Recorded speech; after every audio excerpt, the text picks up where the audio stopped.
মানুষের জীবনে হঠাৎ ঘটে যাওয়া কিছু ঘটনা তার জীবনে চিরস্থায়ী হয়ে যায়। সে না চাইতেও তার জীবনে যেটা ঘটে ওইটা অনেক সময় সুখের কারণ হয়েও দাঁড়ায়, আবার দুঃখের কারণও হতে পারে। আর আল্লাহ আমাদের জন্য যা ঠিক করে রেখেছে তা হবে। আল্লাহ উত্তম পরিকল্পনাকারী। আল্লাহর উপরে আমরা কেউ চিন্তা করতে পারি না। হ্যালো এভরিওয়ান, আসসালামু আলাইকুম। কেমন আছেন আপনারা সবাই? আজকে দুপুরে কি কি রান্না করলাম আপনাদের সাথে শেয়ার করব। আজকে অন্যরকম একটা ডিমের রেসিপি দেখাবো, আর হচ্ছে পাট শাক দিয়ে ডাল রান্না করব। পাট শাক দিয়ে ডাল আমাদের বরিশালের মানুষের খুব পছন্দের একটা খাবার। তো প্রথমে চুলায় ভাত আর ডাল বসিয়ে দিলাম। ভাত আর ডাল বসিয়ে আমি পাট শাকগুলো বেছে নিচ্ছিলাম। পাট শাক যেহেতু অনেকগুলো, তাই ভাবলাম কিছু শাক ডাল দিয়ে রান্না করব আর বাকিগুলো ভাজি করে ফেলবো। শাক কাটা শেষ হলে আমি কিছু পেঁয়াজও কুচি কুচি করে কেটে নিচ্ছিলাম।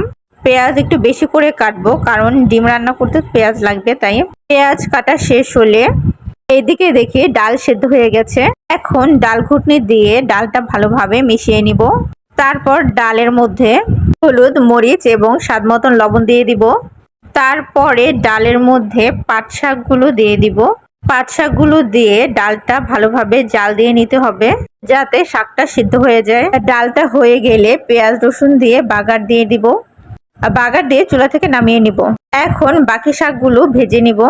তাই চুলায় একটা কড়াই বসিয়ে দিলাম এবং তার মধ্যে তেল দিয়ে দিলাম। তেলটা গরম হয়ে আসলে পেঁয়াজ আর কাঁচামরিচ দিয়ে ভেজে নিচ্ছিলাম। কিছুক্ষণ ভাজার পর পেঁয়াজটা যখন ব্রাউন হয়ে আসবে তখন শাকগুলো দিয়ে দিব। শাকগুলো দেওয়া হয়ে গেলে শাকের মধ্যে স্বাদ মতন লবণ দিয়ে দিব। এখন কিছুক্ষণ নাড়াচাড়া করে সবকিছু মিশিয়ে শাকটা ঢেকে রাখবো। কিছুক্ষণ পর ঢাকনা তুলে শাকটা নাড়াচাড়া করে চুলা থেকে নামিয়ে নিব। আগেই বলেছি আজকে একটু অন্যরকম ভাবে ডিম রান্না করব। তো প্রথমে আমি কিছু ডিম নিয়ে নিলাম। এখন চুলায় কড়াই বসিয়ে দিলাম। কড়াইতে তেল দিয়ে দিয়েছি। তেলটা গরম হয়ে আসলে পেঁয়াজ দিয়ে দিলাম। পেঁয়াজটা কিছুক্ষণ ভেজে তার মধ্যে একটু পানি দিয়ে দিব। তারপরে পেঁয়াজের মধ্যে মরিচের গুঁড়া, হলুদের গুঁড়া, স্বাদ মতন লবণ, সবশেষে দিয়ে দিব আদা রসুন বাটা এবং কিছু তেজপাতাও দিয়ে দিলাম। এখন মশলাটা ভালোভাবে কষিয়ে নিব।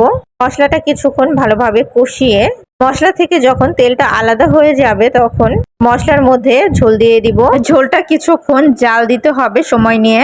ঝোলটা যখন অনেকটা টেনে আসবে তখন ডিমগুলো ভেঙে সেই ঝোলের মধ্যে দিয়ে দিব। একে একে সবগুলো ডিম ঝোলের মধ্যে দিয়ে দিলাম। সবগুলো ডিম দিয়ে ঝোলটা টানিয়ে নিব। দেখুন সবশেষে কত সুন্দর একটা কালার চলে এসেছে।